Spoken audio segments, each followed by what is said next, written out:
जिस घर में सब चुप हैं वहां तूफान होता है। कभी घर में कोई कुछ नहीं बोलता।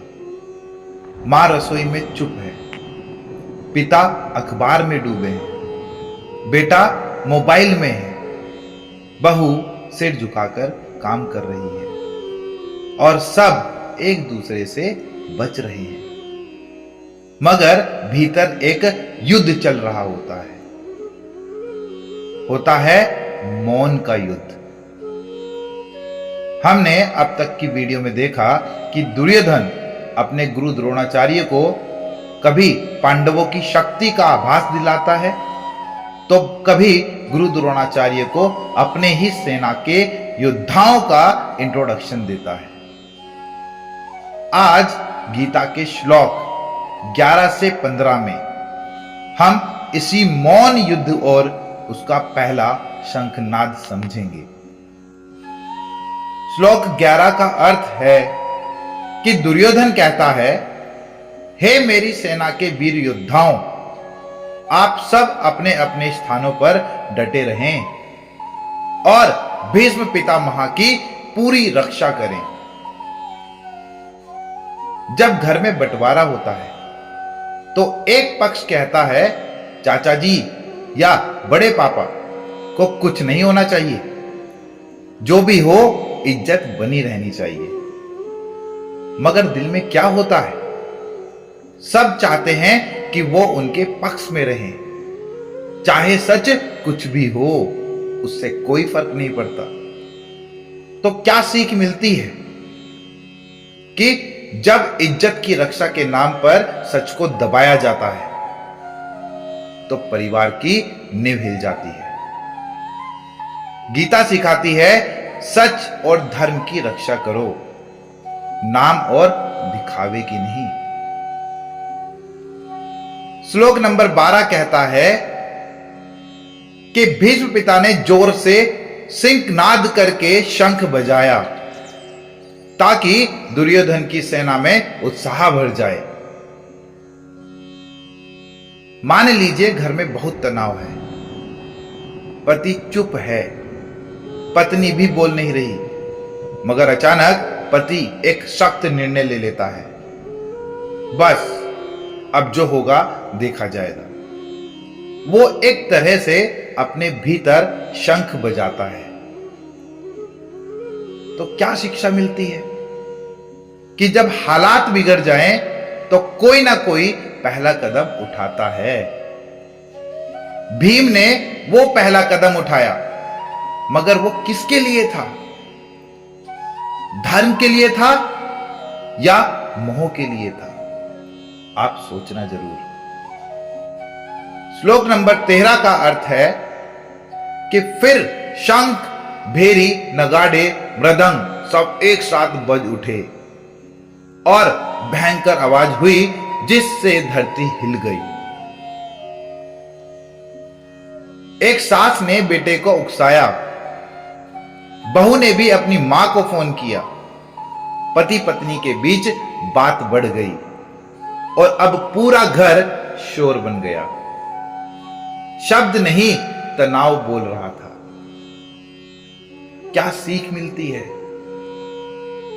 जब सब अपनी अपनी बातें जोर जोर से रखने लगे तो वो घर नहीं रणभूमि बन जाता है। गीता सिखाती है कि सबसे पहले भीतर का शोर शांत करो। श्लोक नंबर 14 समझाता है कि फिर अर्जुन और श्री कृष्ण ने भी अपने दिव्य रथ पर खड़े होकर अपने अपने दिव्य शंख बजाए।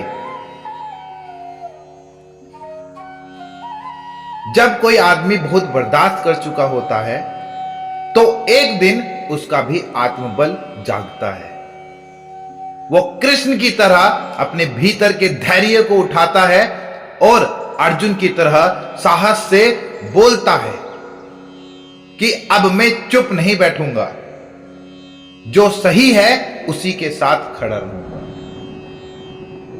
तो क्या सीख मिलती है इससे? कि जब जीवन में प्यार, डर और चुप्पी टूटती है ना, तो भीतर का कृष्ण और अर्जुन साथ उठते हैं। ये आप भी समझ रहे होंगे कि मैं क्या बात कर रहा हूं, किसके बारे में बात करना चाह रहा हूं। हो सकता है कि आपने भी अपनी लाइफ में कभी ऐसा मोड देखा होगा जब आपको अपनी चुप्पी तोड़नी पड़ी होगी। तो श्लोक नंबर 15 का अर्थ है कि श्री कृष्ण ने पांचजन्य शंख, अर्जुन ने देवदत्त शंख और भीम ने प्रण नामक विशाल शंख बजा दिया। जब बच्चे देख लेते हैं ना कि अब मां चुप नहीं, पापा ने भी सही के पक्ष में खड़ा होना शुरू कर दिया, तो बच्चे भी कहने लगते हैं, हां मम्मी, जो आपने किया वो ठीक था। हां पापा, अब हमें डर नहीं लगता। ये बच्चों का भी शंखनाद होता है, एक नया विश्वास। अगर आप सही के पक्ष में खड़े हो, तो अगर आपके बच्चे आपके पक्ष में खड़े हैं तो ये अच्छी बात है, क्योंकि वो धर्म के साथ है। क्या सीख मिलती है इससे? कि जब घर में कोई पहला सच बोले तो बाकी भी धीरे धीरे उसी दिशा में जागते हैं। गीता कहती है, धर्म की आवाज भीतर से उठती है, धीरे तो होती है मगर दृढ़ होती है। हर परिवार में एक महाभारत छुपी होती है। रिश्तों में डर, जिम्मेदारियों में उलझन और मोह में फंसी चुप्पियां। मगर जैसे ही कोई अर्जुन उठता है और उसके साथ कृष्ण का विश्वास होता है, तब वो घर रण नहीं मंदिर बन जाता है। अगर आपको लगा कि ये बातें आपके घर, आपकी मां, आपके पिता या आपके जीने के तरीके से जुड़ी हैं, तो कमेंट में जरूर लिखिएगा। मैं भी अपने घर से शंखनाद के लिए तैयार हूं।